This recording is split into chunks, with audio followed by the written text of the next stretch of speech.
Good evening. Thank you for joining us. I'm Heidi Alaga. Tucson-based restaurant chain Eegee's filed for Chapter 11 bankruptcy today, one day after shutting down 5 of their Arizona locations, one of them in Phoenix, the other 4 right here in Tucson. KGUN 9's Alex Dowd went to one of those closed locations near Tanque Verde and Camino Principal and has more on the closures.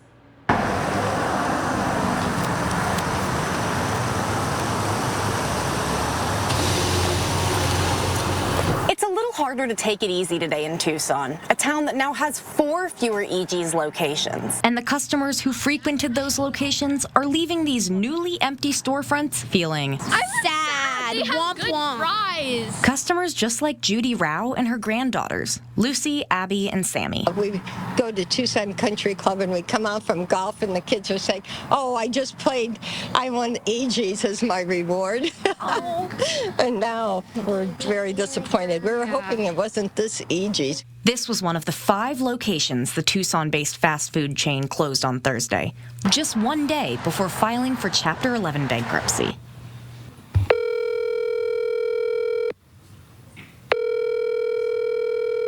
Eegee's interim CEO, Chris Westcott, said in a phone call that like many others in the restaurant business, Eegee's took a hit during the pandemic. The closing locations were chosen after close analysis of which stores could bounce back as they restructure the business. Gee, I've been a fan of Eegee's since I was a teenager, so we'll go with a really long time. Really long-time Eegee's enjoyer Andy Montgomery suspects quality could be to blame. She says she noticed a difference after Eegee's was sold to a private equity firm in 2018. The bread definitely changed, and you could feel it in the structure of the bread and certainly in the taste of the bread. And though the remaining Eegee's locations are functioning as normal, Andy took tonight as an empty Eegee's sign to go home empty-handed. Reporting from the former Eegee's near Camino Principal and Tanque Verde, Alex Dowd, KGUN 9.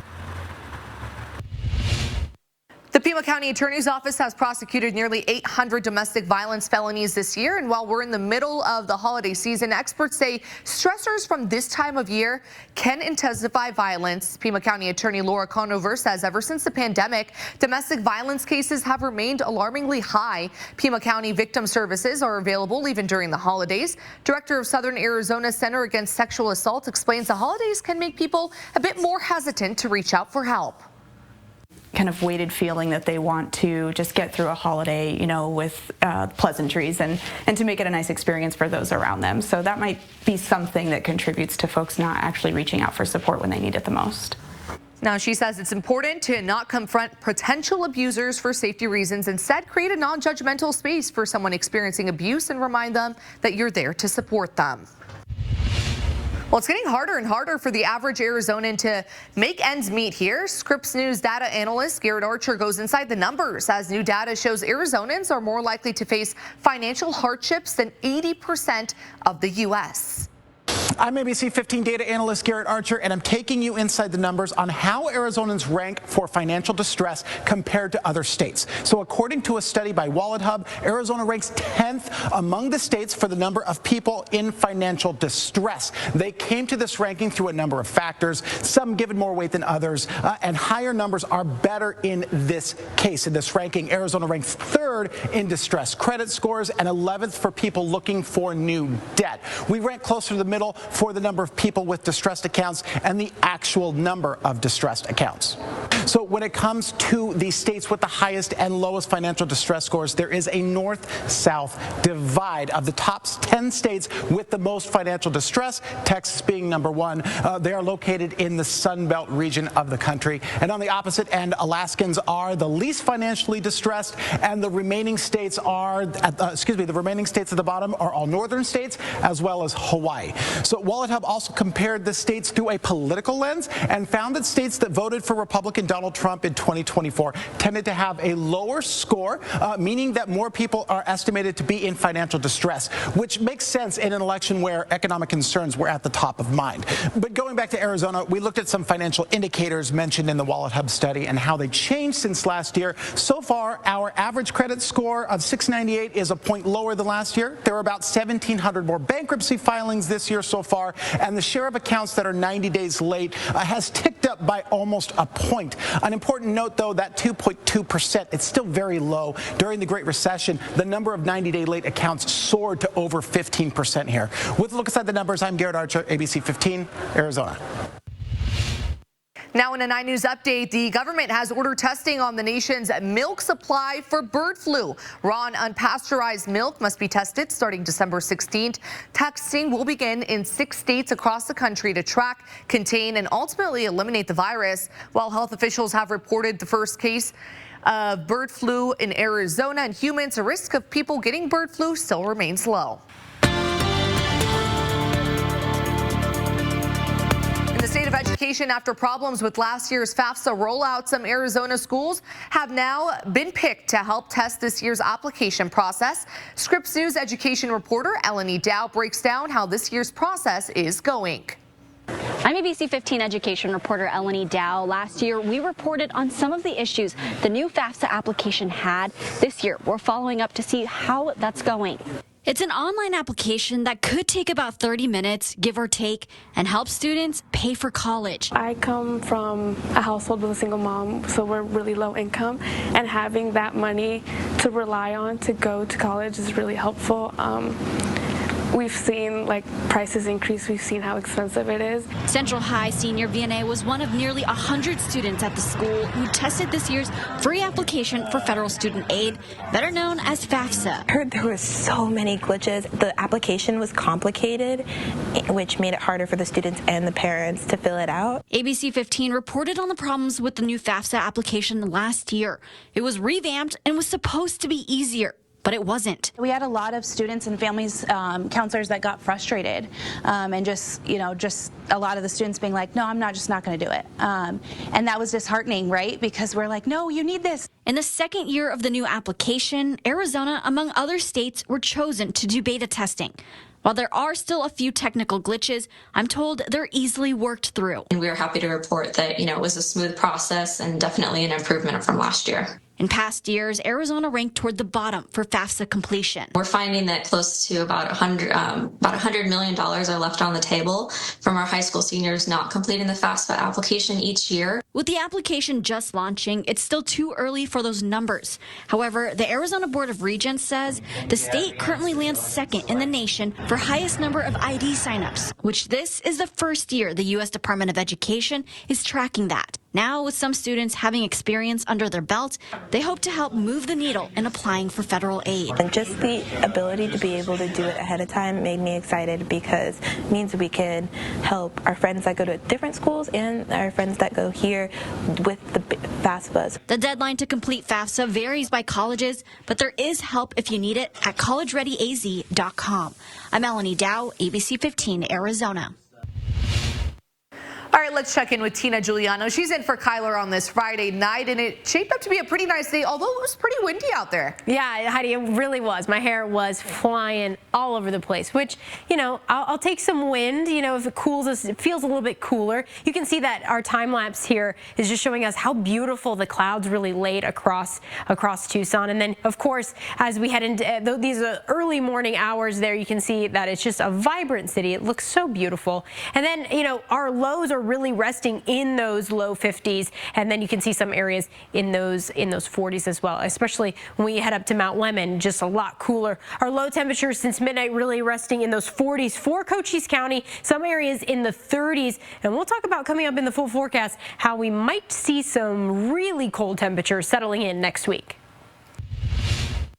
Well, happening this weekend, the town of Marana is hosting its annual holiday festival and Christmas tree lighting. There's going to be free activities, food trucks, vendors at the mistletoe market, and performances every half hour on 2 different stages. But the star of this event is a 45-foot tree that's decorated with 100,000 lights and ornaments. The tree lighting ceremony and light show debut will be at 6 p.m., but you can still stop by and see the light show the rest of the month. You can come enjoy the light show from 6 to 9 p.m. nightly, from December 8th through the 28th, and it's on the half hour. So if you can't make the 6 o'clock show, you can see 6:30, 7, 7:30, 8, 8:30, or 9. The festival will run from 2 p.m. to 9 p.m. tomorrow at the newly renamed Ed Honey Marana Municipal Complex. Pima County is working to make sure every child receives a gift this holiday season with its annual toy drive. The county recently began a partnership with the John Valenzuela Youth Center and local businesses to make sure every toy collected goes to children right here in Pima County. We spoke to one organizer who says his own childhood inspired him to get involved. My mom did her best when my dad tried to put at least food on the table, but it was hard times, and sometimes Christmas was a little on the lean side for us. But for myself, raising in that environment and growing up with what my parents instilled in not only myself but also my sister, we strive to try to help these children today.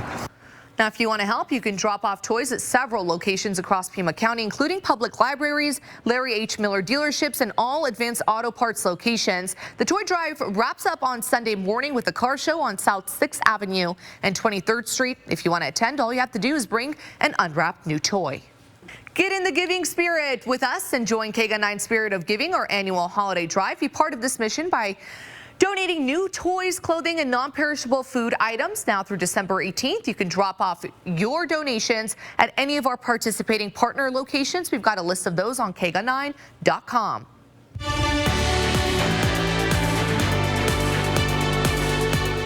Coming up next on KGUN 9, your favorite cat videos and viral dances are once again in jeopardy. An update on TikTok's future after a federal appeals court ruled against the app's favor. That's next on KGUN 9 News at 10. Now to a social media crackdown, TikTok lost its bid to strike down the ban in the U.S. Scripps News political reporter Ben Brown has been following this case and looking ahead to what's next after today's court ruling.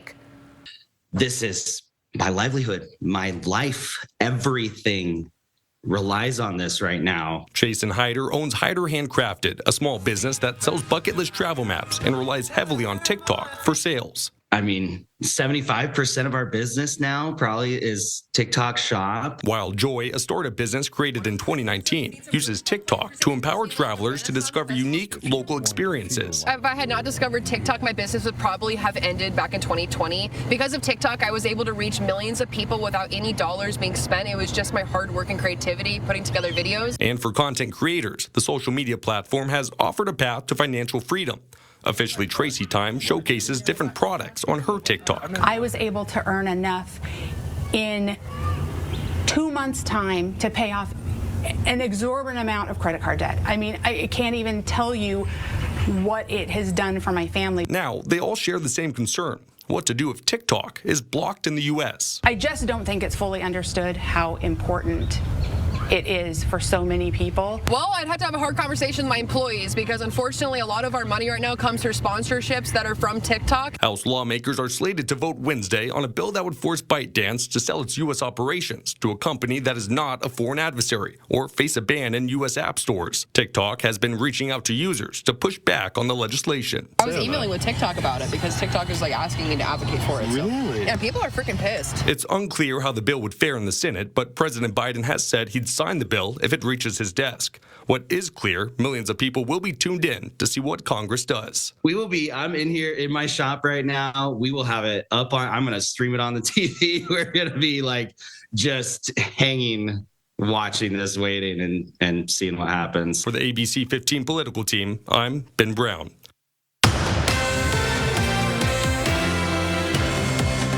Hearing to finalize and declare the official winner in regard to the recount and contested race for Pima County Sheriff's Office happened this morning. There, the court certified the recount and the results that Sheriff Chris Nanos narrowly won this election and kept his position as Pima County Sheriff. Sheriff Chris Nanos issued a statement saying, in part, "I'd like to extend my sincerest gratitude to the Pima County Elections Department for their hard work, dedication, and professionalism during this election season. Your commitment to ensuring a fair and transparent voting process is commendable and deeply appreciated."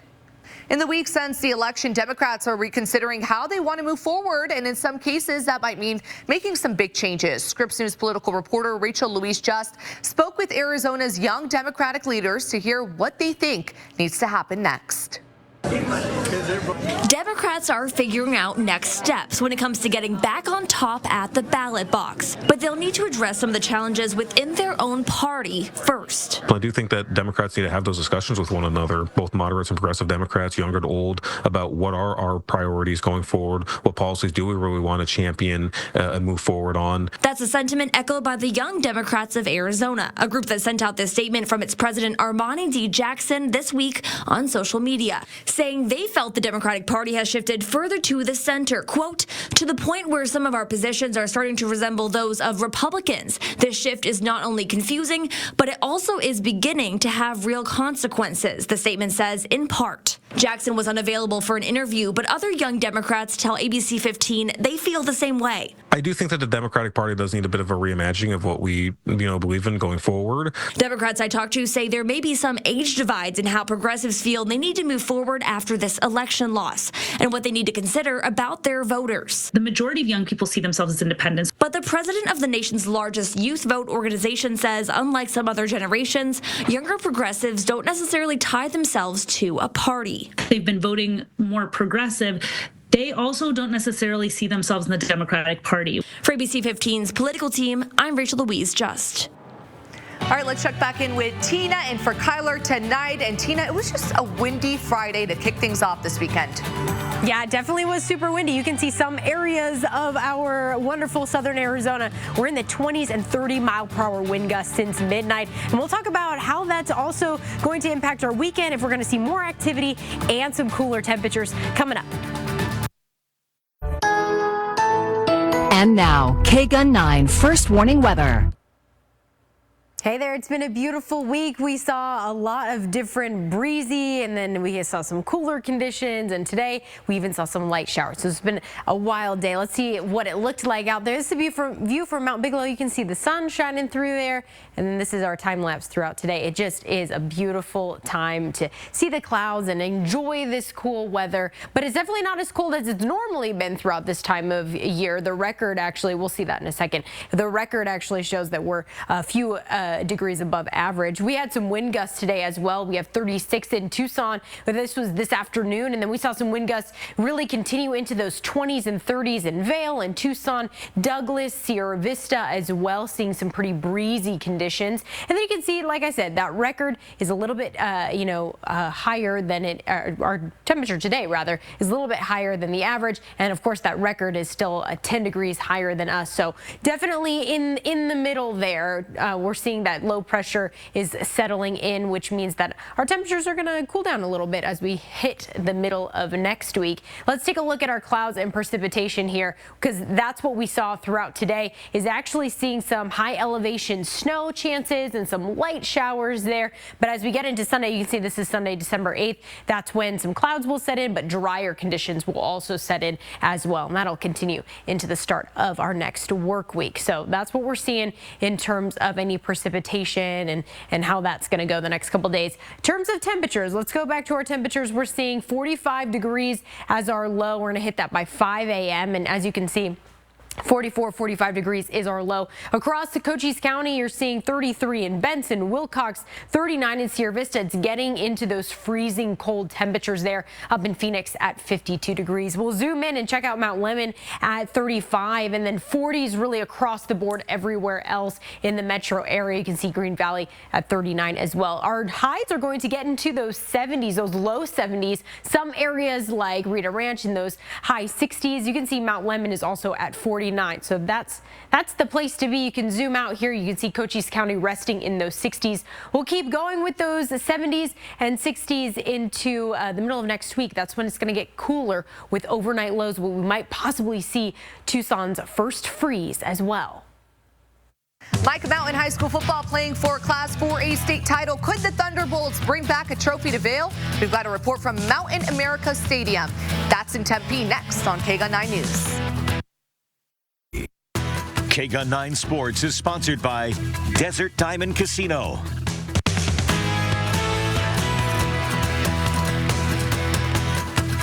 A state title is on the line. I'm Jason Barr. Micah Mountain High School trying to win a Class 4A championship. It comes 1 week after Push Ridge Christian won it all in Class 3A. The undefeated Thunderbolts are taking on Arizona College Prep. It's a team from Chandler. The game is at Mountain America Stadium in Tempe, otherwise known as ASU Stadium. Here's Aaron Patterson. Tonight, the Micah Mountain football program made history. The Thunderbolts are your Class 4A state champions, bringing home the first title